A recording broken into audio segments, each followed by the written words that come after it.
¿Cómo se readapta un presupuesto 2020 luego de esta contingencia sanitaria que hace indudablemente modificar todo? Bueno, inevitablemente lleva a hacer un replanteo del presupuesto, a hacer un replanteo del orden de prioridades, ¿sí? Y bueno, sobre eso estamos trabajando en este momento día a día. El año había arrancado con un enero muy bueno, un febrero también relativamente muy bueno, con una proyección de tasas, una proyección incluso de una sobretasa que tenía planteado el municipio. Y después en marzo, ¿cómo continúa todo eso? El cobro, primero el cobro de tasas municipales y segundo si se podrán mantener las sobretasas, ¿van a mantener ese cobro con los contribuyentes? Sí, con respecto a los primeros 3 meses del año fueron normales, ¿sí? Según lo proyectado, veníamos en una situación de equilibrio fiscal, los ingresos eran suficientes para los gastos, bueno. Y con respecto a lo que estamos viviendo ahora, bueno, la realidad es que cambió la agenda de prioridades y la agenda de temas con respecto a la sobretasa y no es un tema que se esté hablando hoy, Claro. ¿sí? Porque la discusión pasa por otro lado. Esa es la realidad, ¿sí? Y lo están entendiendo de esa manera, ¿sí? Encontramos solidaridad en los grandes contribuyentes que, que ya nos han planteado que van a hacer un esfuerzo por poder ingresar lo que es la tasa de comercio. eh, y los contribuyentes están en esa sintonía, sabiendo que hay otro contribuyente, ¿sí? Que está peor que él y lo entienden de esa manera. Es un momento de crisis, de emergencia y hay que entenderlo en ese contexto. ¿Y en qué porcentaje entran esos grandes contribuyentes? ¿Hace la diferencia o la mayor parte de ingresos del municipio son de pequeños contribuyentes? No, digamos, lo que es la tasa de comercio está concentrado en 20 contribuyentes, que bueno, hay algunos que los ha agarrado la crisis, la pandemia, que no han podido abrir su comercio, y hay otros que no, ¿sí? Eh, bueno, en ese aspecto es algo positivo porque hace que la recaudación, al tener esa característica, en tanto en cuanto no se caigan esos contribuyentes, la caída no va a ser tan grande. Más allá de eso, eh, hoy tuvimos una videoconferencia con el ministro de Economía de provincia, estaban invitados los 78 secretarios de Hacienda de la provincia, concurrieron 53, y bueno, estuvimos hablando sobre ese tema. La proyección de la provincia es que de un ingreso esperado de 100 para el mes de abril, ¿sí? Se espera que entren 50. Y hasta hoy el monitoreo que llevan 13. No quiere decir que eso va a ser así durante todo el mes, pero se va a ir monitoreando e informando a los municipios día a día cómo va cayendo, cómo va evolucionando la recaudación. Pero ya se está hablando de un 50% menos de ingresos. Eso es lo esperado, que la realidad no lo está demostrando por ahora. Está bastante por debajo de lo que se espera. ¿Eso Y es, en coparticipación? eso es en O, coparticipación nacional y provincial, que es el 50% del ingreso de los municipios grandes de Entre Ríos, lo bueno, que es Paraná, Concordia, Concepción del Uruguay, Gualeguaychú. a eso quería llegar, Gualeguaychú. ¿Cuánto depende más o menos el 50? La Sí, coparticipación llega digamos, un 50% menos, para ¿no? hacer una explicación Ujú. sencilla, el 50% son recursos propios y el otro 50% viene de nación y de provincia, un 30% de nación y un 20% de provincia. Ese es el cuadro de ingresos que tienen el municipio de Gualeguaychú, que se replica en el resto de los municipios grandes, ¿sí? Los municipios chicos tienen una tendencia a depender más de los recursos que vienen de afuera, ¿sí? Hay veces que es un 80% de los recursos que vienen de afuera y un 20% son recaudación propia en función de que no tienen una estructura, ¿sí? Para poder salir a cobrar las tasas.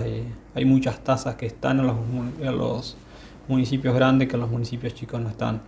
Pero bueno, la realidad es que hay que hacerse la idea de que lo que va a ser el mes de abril, de mayo y así mientras dure la pandemia, que los ingresos van a caer, se espera en un 50%, esperemos que no sea menos, ¿sí? Pero hay que prepararse para trabajar con ese nivel de ingresos y el gasto, adaptarlo o ver cómo se puede hacer para poder llevar adelante todos los servicios que lleva un municipio.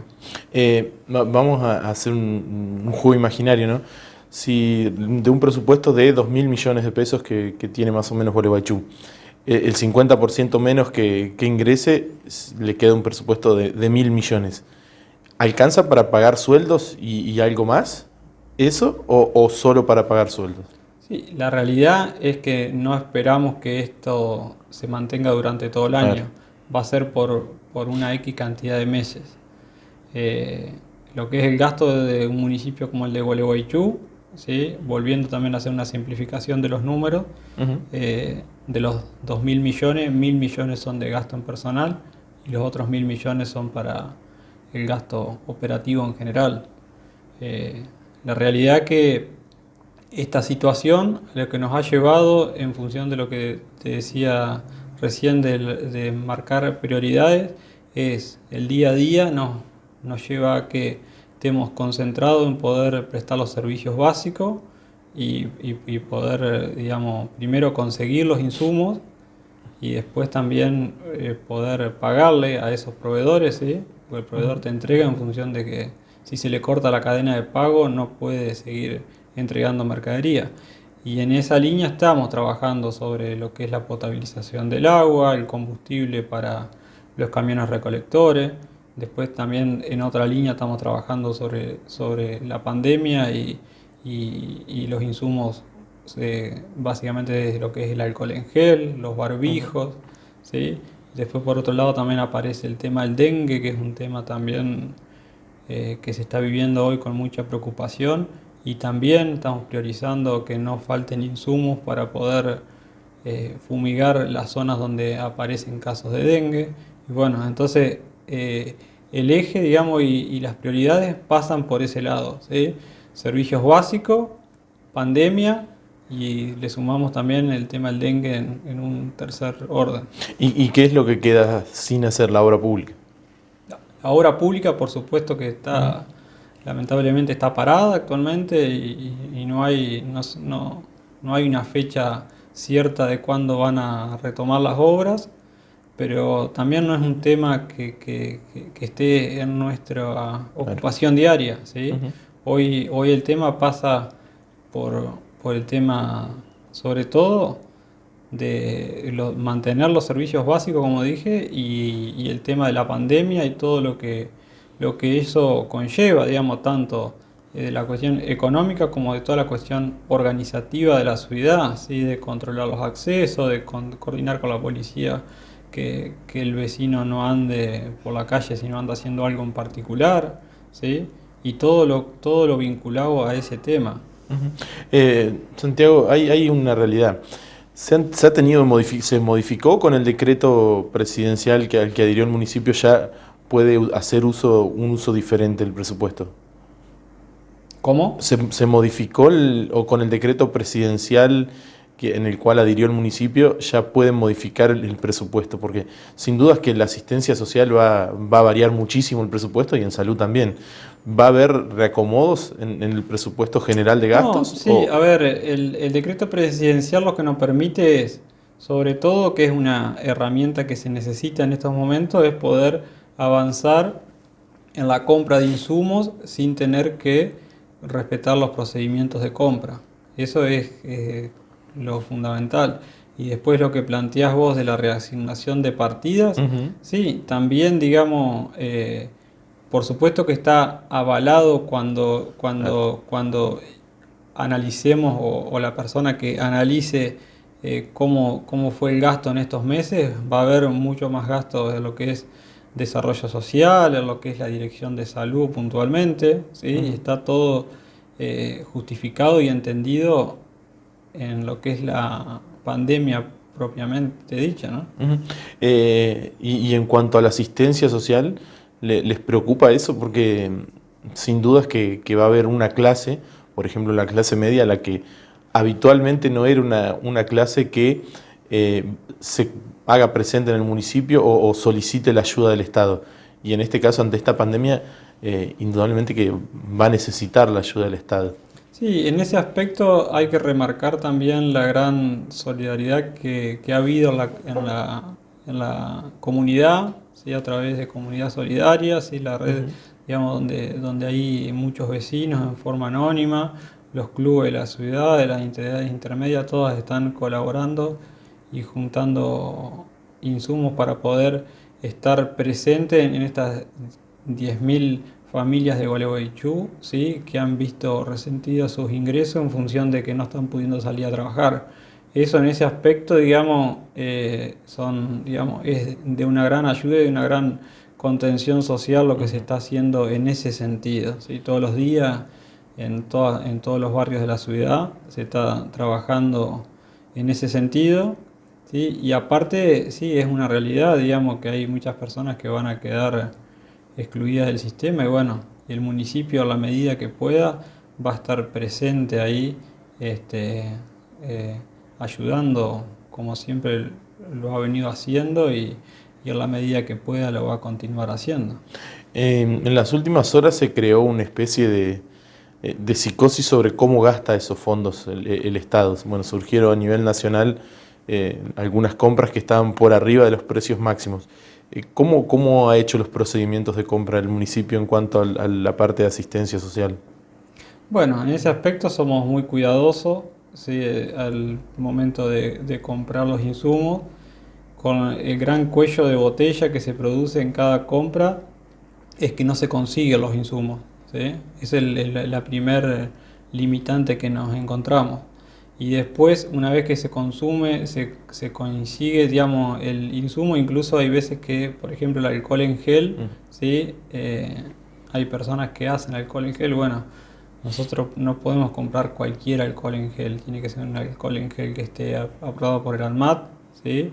Y en ese aspecto también somos muy cuidadosos tanto con el insumo que se compra, la calidad del insumo y el precio al que se paga, ¿sí?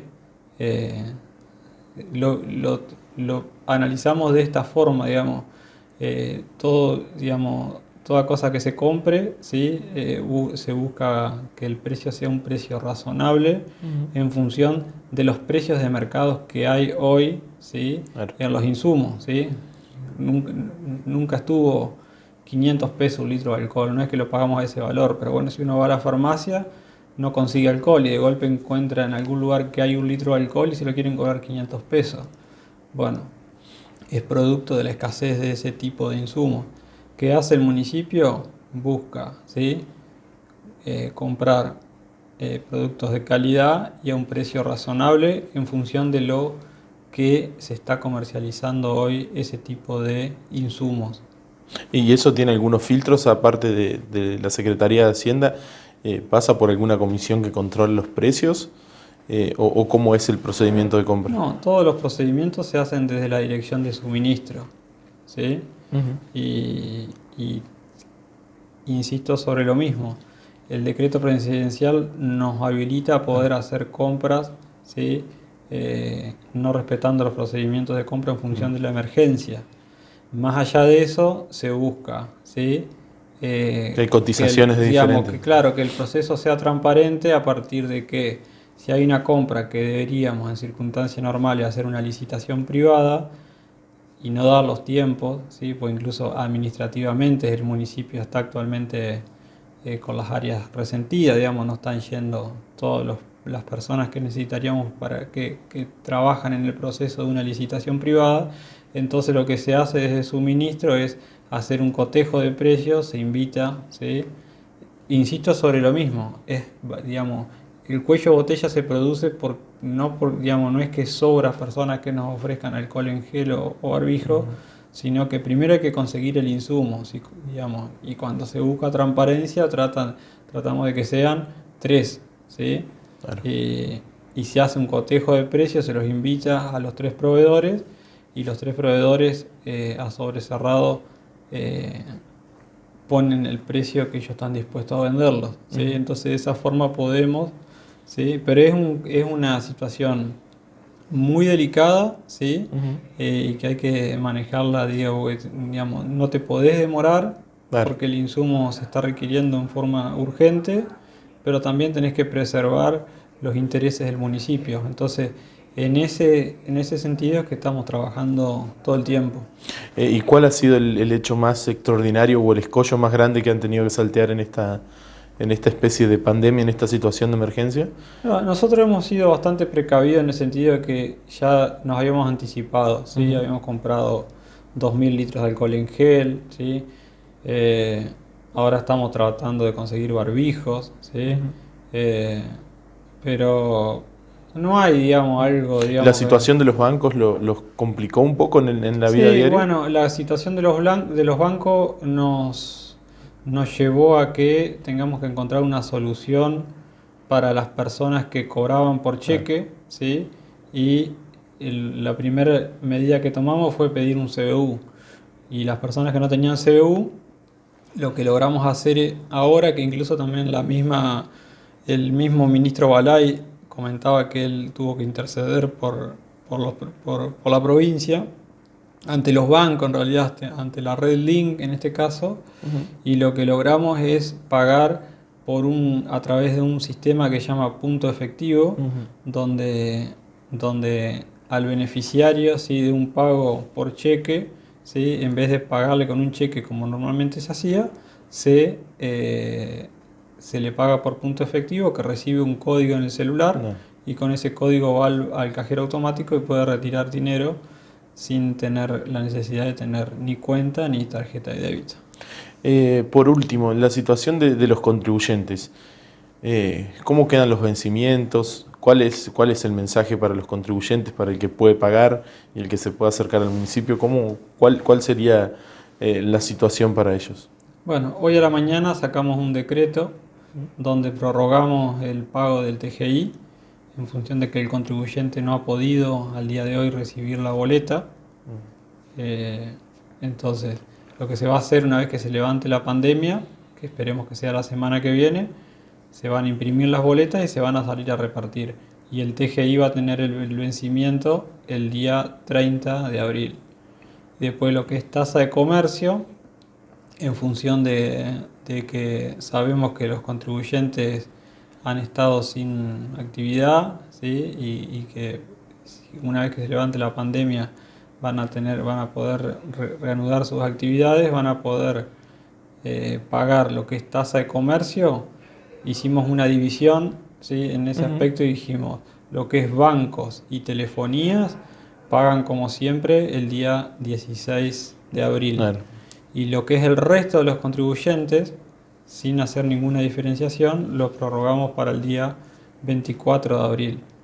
Después, otro tema también que teníamos que resolver era el tema del pago de cementerios. Como la población que paga ese tipo de tasas es de alto riesgo, decidimos postergarlo sin poner una fecha en concreto, ¿sí? En un primer momento habíamos evaluado ponerlo para mayo, pero dijimos, no es prudente, sí, en función de que quizás en mayo es muy riesgoso todavía salir a lo que se busca es Claro. eso, digamos, no tomar decisiones que no colaboren a la pandemia. ¿Y los beneficios como el buen contribuyente y los descuentos, eso se van a mantener? No, eso se mantiene, sí, no se pierde en tanto y en cuanto lo paguen antes del vencimiento que nosotros estipulamos ahora. Más allá de esto, que hoy hablábamos también con el Centro de Defensa Comercial, la CODEBO y otros integrantes del Buró Productivo, le pedimos a los contribuyentes que aquel que esté en condiciones de poder pagar, ¿sí? Si le corresponde pagar el 24 de abril y lo puede hacer en una fecha antes, ¿sí? O la fecha que siempre le vencía, el 16 de abril, que lo haga en función de que el municipio sí tiene resentido sus ingresos y está haciendo un esfuerzo en este sentido de poder de prorrogar las tasas eh, a partir de las espaldas financieras que tenemos para poder sostener esa situación, que no lo podemos hacer por demasiado tiempo porque están tan resentidas como los ingresos en general. Santiago, muchas gracias, ¿eh? Gracias a vos por la invitación.